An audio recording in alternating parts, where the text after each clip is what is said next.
team back out from 9 turnovers? I mean, where are they mentally at this point? I think mentally they're very disappointed in themselves.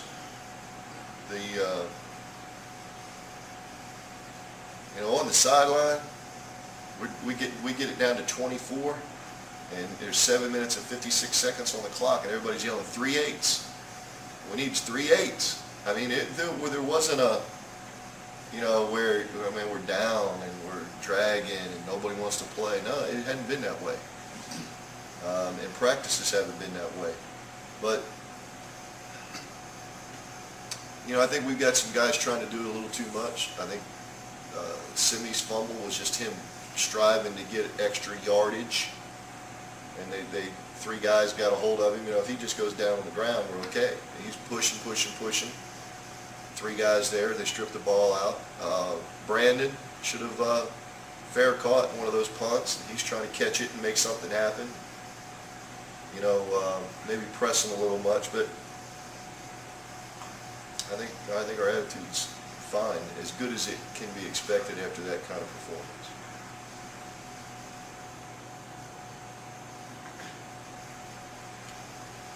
Did they, they did what they do, right? I mean, they didn't really, fool you, right? I mean, Central Art? Yeah. They didn't do anything different. They don't usually. No, didn't do anything different.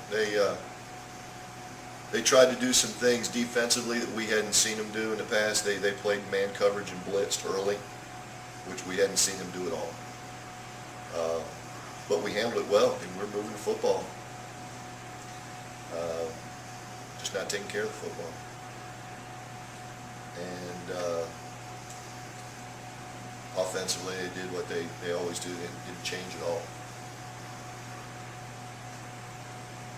I'm looking at the numbers, you're kind of seeing that they get pass a little bit more than they run, but did it surprise you that they were able to run as well as they were this year? No, we had to, what we had game planned all week long to do against them with our defense, we weren't able to do.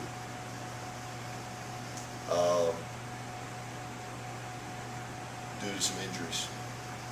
We thought we would have some guys healthy by the weekend, and then we get out there the first 2 drives of the game and figure out that they're not healthy enough to do what we wanted them to do. So we had to adjust, and that adjustment that we made opened up some things in the run game.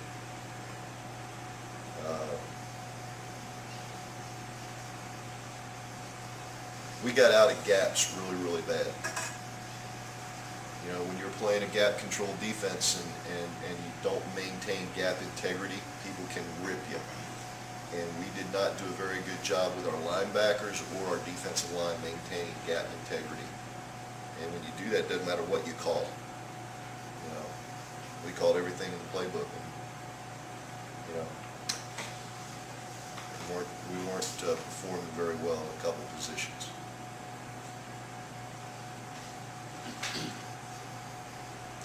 Probably you've seen as much Sam Houston State as anybody.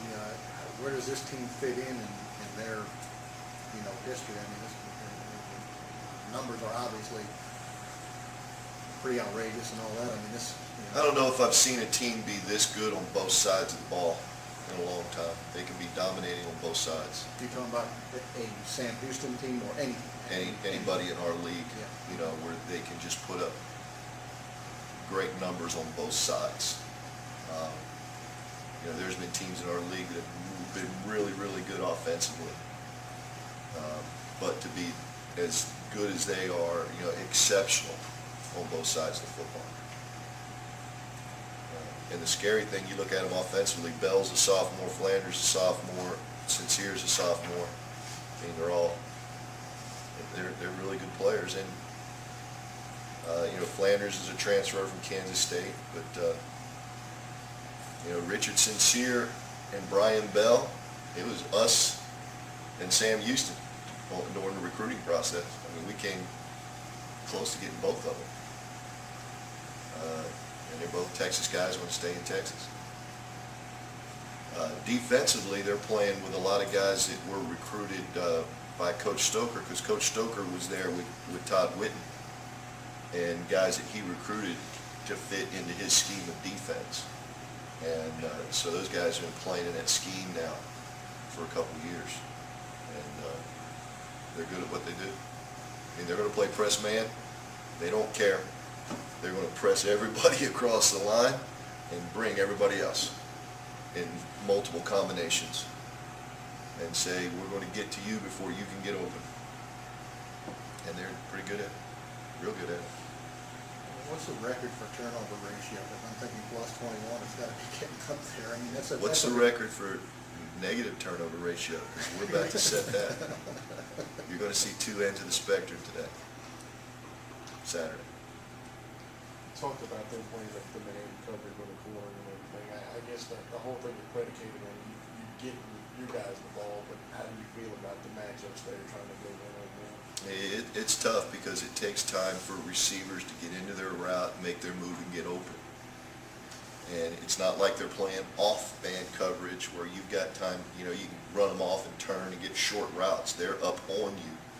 So the routes have to be continued downfield to get open. Well, by the time that route gets open, they're on you with their blitz package because they're going to bring one more than what you can protect.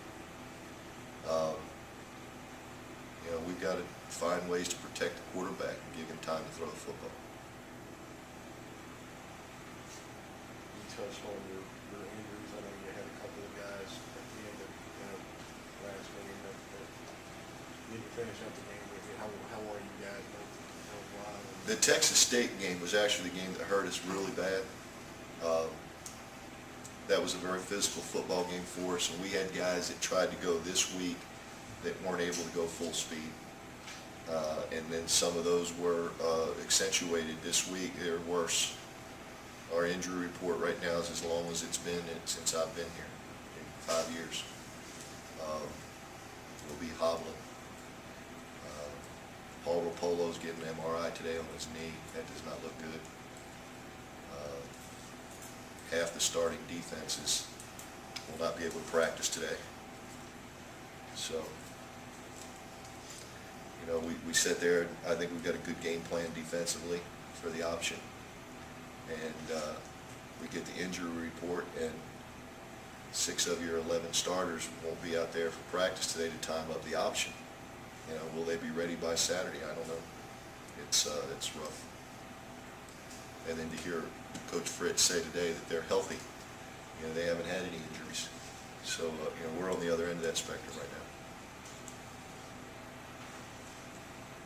now. I just got to say a little bit of something about Scott Stoker and the fact that, he's on the old staff and they keep him along. And his impact, you can kind of see it, his personality just all over that defense. Totally. About yeah, that. and that's why when Scott was the defensive coordinator at McNeese, that's the way they played. McNeese went all the way to the national championship game, I think, that year, and finished second, And then he gets a job at Northwestern State, and they were good on defense. But sometimes when you become the head coach, other things water down your time, and you don't get to do exactly what you want to do. And now Scott can focus on playing defense like he did when he was at McNeese. And they're really, really good. He's doing what he wants to do. They'll run through a burning building for him, won't they? Oh, yeah. That's the way, that's Scott's, temperament, mentality. He's a crazy man, but when he was the head coach at Northwestern, you can't be the crazy man. You got to be able to stand up in front of press conferences and talk to people and do all that kind of stuff. You can't, it changes you a little bit. And so Scott's back in his comfort zone, being a defensive coordinator, bring the house and get after him and run around like things that good defensive coordinators do. Has he had a better defense than this one? He's had a bunch of good I don't know. ones. Back when he was at McNeese back in the day, yeah. they were loaded up and could roll. It'll be interesting to see. They're going to they could lose out and still get in the playoffs right now. And if they continue to win and get a home game, maybe 2 rounds of home games. Because, just ahead of them in the poll, Montana State still has to play Montana. They could end up as being as high as number 2 in the country. So they could get home games all the way through the championship game. So it'll be interesting to see how they do when other folks come in, when, the number 2 team from the Big Sky or the number 2 from the Colonial or number 2 from the Southern Conference comes in, and to see how that matches up. I think it'll go pretty well because, to play in cold weather in the playoffs, you got to be able to run the football. And they can run the football as good as anybody.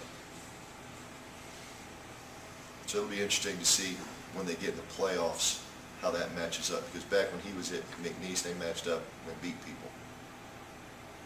How do you explain them with just 4 turnovers in the games? I mean, I know you could preach protection, but that's almost a ridiculous number. If I had the answer to that, I'd make a lot of money. And we sure wouldn't be turning it over like But that is a remarkable number, right? I mean, 4 Remarkable, turnovers yeah. at this stage of the season? Especially around the option, where they're pitching the ball and all those kind of things. So it's amazing. They don't throw the ball very much. I think they threw it 5 times 2 weeks ago and 7 times last week. When you turn the video on to watch them, their offense is on the 2 going in, they're on the 12 going in, they're on the 24 going in. They haven't had to make many long drives. It's their defense is getting takeaways, they're blocking punts, they're long kickoff returns, long punt returns. They're short fields a lot of the time. And last week, first play of the game, they go 77 yards on the first play over the top of everybody. Sincere just outruns everybody. And then the next time they get the ball, they're on the 24-yard line, and Flanders runs one in. And the next time, Sincere on the very first snap runs the option and goes 60. And it was 21-0 before you could blink. So we have to make sure that that doesn't happen. We can't let them, because Stoker's mentality comes back from a guy by the name of Kirby Brookhouse that was the D coordinator at McNeese years and years ago. And his mentality is you get up by 14, you start bringing the house. And they got up by 14 on Lamar real quick, and he starts bringing more than he usually brings. And it was, all of a sudden now it's 30, now it's 40, now because turnovers, they're just creating plays. So we can't let it get to that point.